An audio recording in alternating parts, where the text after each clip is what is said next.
હવે જોઈએ સમાચાર વિગતવાર।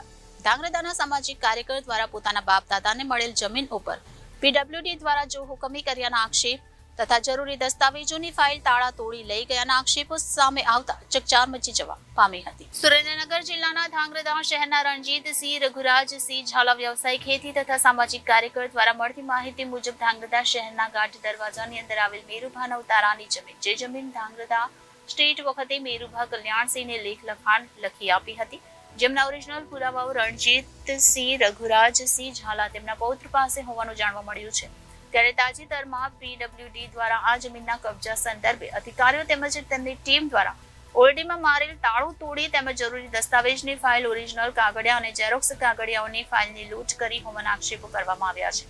આ સમગ્ર ઘટના અંગે તારીખ 1 ના રોજ રણજીતસિંહ દ્વારા ધાંગધ્રા સિટી પોલીસ મથકે 3 પાનાની અરજી સ્વરૂપે ફરિયાદ નોંધાવી હતી। આ ઉપરાંત ડીવાયએસપી કચેરીએ પણ ફરિયાદ કરી હતી, જ્યારે તારીખ 3 અને 4 ના રોજ તેમની અરજી સ્વરૂપે ફરિયાદના ભાગરૂપે પોલીસ અધિકારી દ્વારા નિવેદન લેવામાં આવ્યું હતું, પરંતુ નિવેદનમાં સહી કરાવનાર પોલીસ કર્મી દ્વારા યોગ્ય વર્તન ન કર્યા હોવાના પણ આક્ષેપ થઈ રહ્યા છે। ત્યારે ફરિયાદ સંદર્ભે 2 દિવસ અગાઉ જ રણજીતસિંહ દ્વારા ધાંગધ્રા સિટી પોલીસમાં જાણકારી મેળવવા જતાં હાજર પોલીસ કર્મી દ્વારા ફરિયાદ ન નોંધાયા હોવાની સાથે ઉડાવ જવાબ આપ્યા હોવાના આક્ષેપ કરવામાં આવ્યા હતા। જ્યારે આ બાબતે રણજીતસિંહ દ્વારા આરટીઆઈ પણ કરવામાં આવે છે, ત્યારે ધાંગધ્રા સિટી પોલીસ શા માટે રણજીતસિંહની ફરિયાદ નથી નોંધતા તેવા વિવિધ સવાલો સેવાઈ રહ્યા છે। હાલ તો ભોગ બનનાર વ્યક્તિ દ્વારા તાત્કાલિક ધોરણે ફરિયાદ નોંધી યોગ્ય કાર્યવાહી કરવામાં આવે તેવી માંગ થવા પામી છે। નામ રણજીતસિંહ રઘુરાજસિંહ ઝાલા,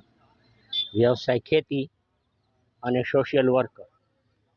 ધાંગધ્રા શહેરમાં ઘાટ દરવાજાની અંદર મેરુભાના ઉતારા નામની વડીલો પાર્જિત મિલકત અમારા પૂર્વ પરદાદાને ધાંગધ્રા સ્ટેટ તરફથી બક્ષિસ આપવામાં આવે। વર્ષોથી અમે તેનો કબજો ભોગવીએ છીએ અને તારીખ 25 એપ્રિલના રોજ પીડબ્લ્યુડીના અધિકારી શ્રી એસપી જાડેજા સાહેબ, નાયબ કાર્યપાલક ઇજનેર અને શ્રી ગઢવી સાહેબ અને અન્ય સ્ટાફના લોકો આ અમારી વડીલો પાર્જિત મિલકતના લગાવેલ તાળા તોડી અંદર ઘૂસણખોરી કરેલ અને વિડીયોગ્રાફી કરેલ। આ બાબતની જાણ અમને થતાં અમે તુરંત ત્યાં ગયેલ અને સાહેબને આવું બધું કરતાં અટકાવેલ અને અમે સાહેબને કહેલ કે સાહેબ તમે આવું ન કરો, અમારી પાસે બધો રેકોર્ડ આધાર પુરાવા છે, વર્ષોથી અમારો કબજો ભોગવટો છે, અમે તમને ડોક્યુમેન્ટ બતાવી છીએ।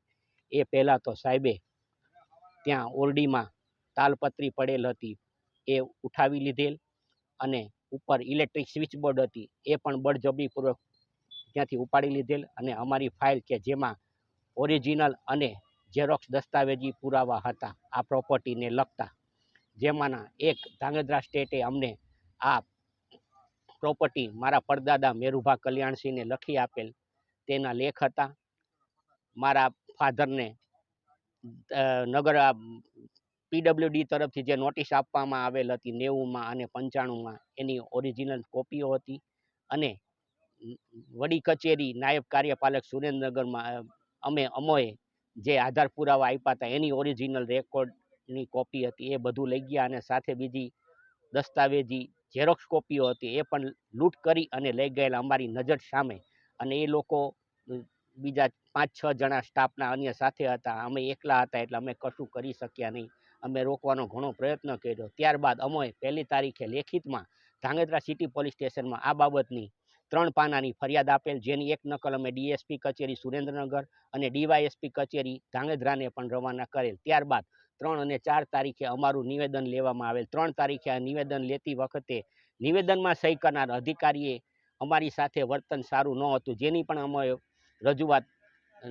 ત્યાં પોલીસ સ્ટેશનમાં કરેલ હતી જે તે ટાઈમે લેખિતમાં। ત્યારબાદ અમે તરત જ ત્યાં અમારા નિવેદનની કોપી માગેલ, પરંતુ અમને કોપી આપવાનો સાફ ઇનકાર કરેલ। આથી અમે લેખિતમાં નિવેદન માટે અરજી કરેલ, પરંતુ અમને હજુ સુધી કોપી મળેલ નથી અને અમે ધાંગધ્રા સિટી પોલીસ સ્ટેશનમાં આ બાબતે 2 દિવસ પહેલાં સાહેબને રૂબરૂ મળવા ગયા ત્યારે સાહેબે અમને કીધું કે તમારે જ્યાં જવું હોય ત્યાં જાઓ, તમે કોર્ટ કચેરીમાં જાઓ, અમે તમારી ફરિયાદ લેવાના નથી।